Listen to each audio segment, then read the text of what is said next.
Ooh, this one is really heavy. Interesting one. It's a time for package from China.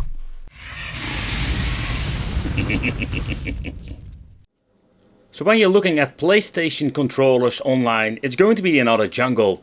Because nowadays we do have a lot of fake ones, but also like really weird ones.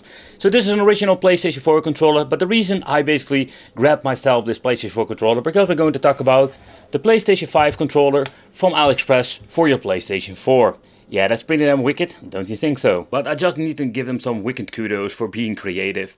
This thing has nothing to do with the PlayStation 5 in the end, because this is actually a PlayStation 4 controller. Yeah, that's how wicked it is.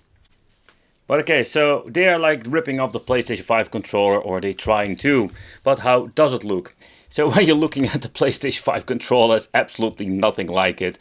Because like, it's completely different. Like the form factor is not like a 1-1 clone and that is only for the PlayStation 4. No, this thing I'm having here is like, when I say the form factor, it's more like their color theme they are using.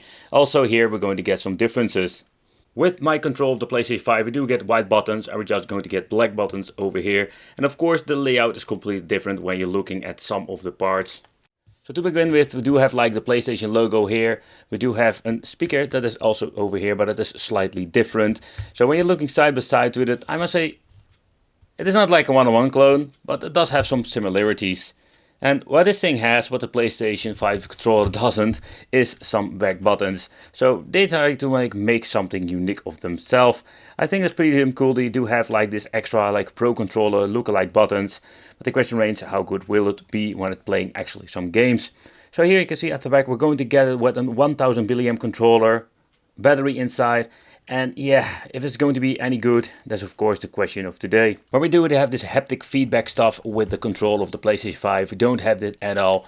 I must say, like when you're looking at the way how it looks, they did not a great job, because it's absolutely completely different. The same goes with the imprintings with the L1, R1 and stuff like that. It's absolutely different, but it does have a Type-C connection. So okay, so that's a good thing.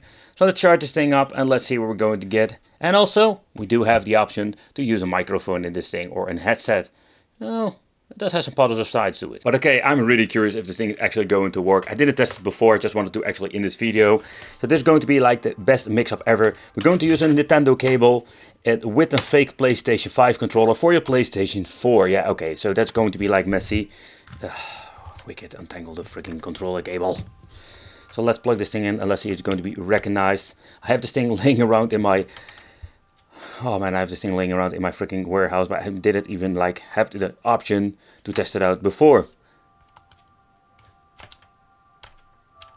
Ooh, it seems to be working. We don't have the light up feature like with the original PlayStation 4 controller over here. Here we're going to get a nice bar with LEDs inside. That is not the case over here. We do have some lights over here, but I'm guessing this is more for charging or whatsoever. So that function is not great with this version. Okay, so let's plug it out. And when it comes to connecting and having the wireless connectivity, that seems to be working just fine. But it's a really cool, awesome feature that we do have light up buttons over here. It's very hard to notice when it is a clear daylight, but here you can see like it's light up, and that is pretty damn awesome if you ask me. A cool feature that the original PlayStation controller don't even have. Alright, let's start off with some Wipeout. And the reason why, because I have played this game so much and I just wanted to check out how the vibration function works. I've noticed there are two independent rumble motors inside the controller and they vibrate quite aggressively. But if they are like too aggressive, that is not the case over here. But first let's try a little bit of a gameplay with the freaking joystick, because I'm really curious how responsive it is. So the first thing I'm noticing is like the joystick is responsive, but when you're playing a racing game like this, the joystick itself does have like less of a resistance. I find it personally, to be honest, like quite interesting and also very comfortable to play. So when it comes to playing some Wipeout, there is no problem whatsoever. So let's switch to, not to switch, but let's switch to the PlayStation original 4 controller and let's do a quick side by side. But okay, so when I'm playing with the original controller, it lays in my hand a little bit more comfortable, simply because the round shape of the controller is just more comfortable than the fake PlayStation 5 from AliExpress. But when you're looking at the vibration is less aggressive than the one from the PlayStation 5 fake one. And that is where we're going to get, let's say, the major difference, especially when it comes to the original one and knockoff controllers. Okay, so let's do a quick part of Sonic Mania and let's try the D-pad, or the thing that is called the D-pad. But I noticed like it got a really cheap feel. I think I even can hear it on the microphone of the camera. Man, this feel is freaking awful. Like if you need to press it from one direction, it's not going to be an issue. But if you want to move around, let's say, if you just want to play and beat 'em up, it's going to be absolutely an issue. So the touch of the D-pad is absolutely horrendous. And also the button press, it's very responsive. But when you just have a very long travel with this controller. Okay, so next up, let's try the original controller, and I'm already noticing is like this D-pad is so much freaking better. And again, I already mentioned before, it's like when you hold it in your hands, it's so much more comfortable, simply because of the round shapes. That's what I personally really love about the PlayStation 4 controller.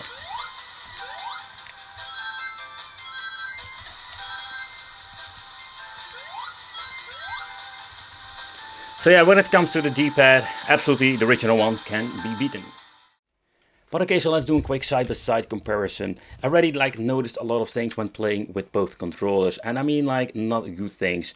To begin with, when you're looking at this fake one, I already mentioned the freaking D-pad is horrible to play with. Then we do have when you try to put it in multi-directions, I can give you even. You can hear it and give you an example how bad it is. So then we do have the A, B and X, Y. I'm just going to call it like that. And when you're going to do a comparison, you can feel it does have a very long travel and a very cheap click to it. To be honest, I do like the analog stick because they don't have a lot of tension. So the resistance is way less than with the original control. So for my part, I find it very comfortable. Yeah, and the same with the home button. It's very high, very long traveled. So when you're looking at the overall quality, it's not the best. And yeah, it does have it is quite comfortable, to be honest. It's a little bit smaller than the original controller, but nothing beats the ergonomic of the original PlayStation 4 controller. So the idea behind it with the lighter feature, it's pretty damn cool. But when you're looking at it, oh man, it's not that great. Okay, so in the next part I wanted to do is do a quick teardown. Let's open it up and let's see if there's actually a 1000 milliamp battery inside. Okay, so one thing I just want to point out quickly is the back buttons. There is no manual, no box, not whatsoever explaining how this works. I did some messing around with it, to see if we can map some buttons to the back. That would be so cool. But so far in this video I couldn't figure out how that actually works. A little bit of a bummer that they don't give you a freaking properly manual. And I mean not like the toilet paper ones that we're always going to get. Ooh, did you see what I just happened? I broke the seal. Wicked is naughty. But the thing is, absolutely weird. Okay, so let's see, I can lift it up. If I've removed enough screws, or do I need to remove some more? Or did this bloody thing click together? Okay, so it was slightly clicked together. Let's do a quick look at the inside, how this thing will look. And they didn't lie, indeed, there is indeed a 1000 milliamp battery inside of here. So what is a little bit of a bummer when you're looking at the layout of the machine. So we do have two separate rumble motors. But the first problem I'm noticing is the following thing. So when you're looking at the weight of the rumble motor at the right over here, you can see the thickness. Let's say we're having two blades over here, but the same kind of rumble motor also has two blades. So the big problem is that we don't have say different kind of vibration. So that's kind of weird in my opinion that they chose to basically have this in the controller. And yeah, they're using these cheap membranes, translucent ones. It's not super bad. But when you're looking at the way how it is made, it is quite, let's say, a little bit bummer. It's absolutely cheaply made. So here it already says version number 1.3. So it is not the first prototype or first edition they released. So the interesting thing is while you're looking at the back buttons, it does have a quite interesting way they made this. Over here we do have the membranes that basically touches the PCB at the back. Already mentioned I couldn't figure out at this moment how this thing actually works because there is no instruction. So that's a little bit of a bummer. Here we do have the antenna that's imprinted in the circuit board. But that's it. This basically what you're going to get inside. You can replace the battery, so that is a very good thing. That is very nice. So if you have a problem with it, you can plug it out and just slap another one in. Order the same one and you're done.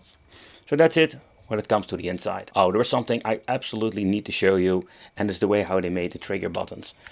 Here you can see basically it gives you some resistance with this tiny spring, And I'm not the biggest fan of these, simply because when you're looking at the way how it is, like if this snaps off or basically like jumps from the grip over here, it will basically give you some issues. But in the end, like this is what you're going to get. It's just a cheap controller. So when you're looking at the fake PlayStation 5 controller for your PlayStation 4, you can already expect that there's nothing going to be very fancy. So compared with the original one, this is not really a replacement. It's just a fun controller to have maybe in your collection. But again, like, what's the fun? Because the D-pad is freaking rubbish. Do like the analog stick. Yeah, it seems to be working just fine, wired and with wireless functionality. But yeah, let me know in the comments, did you ever consider buying it or did you buy it? Let me know in the comments what do you think of this. I'm not a big fan of it. And yeah, this thing doesn't even replace the original one. Would be great to see you in the next video, so consider subscribing, hit that little bell, become the biggest family, and I will see you in the next video.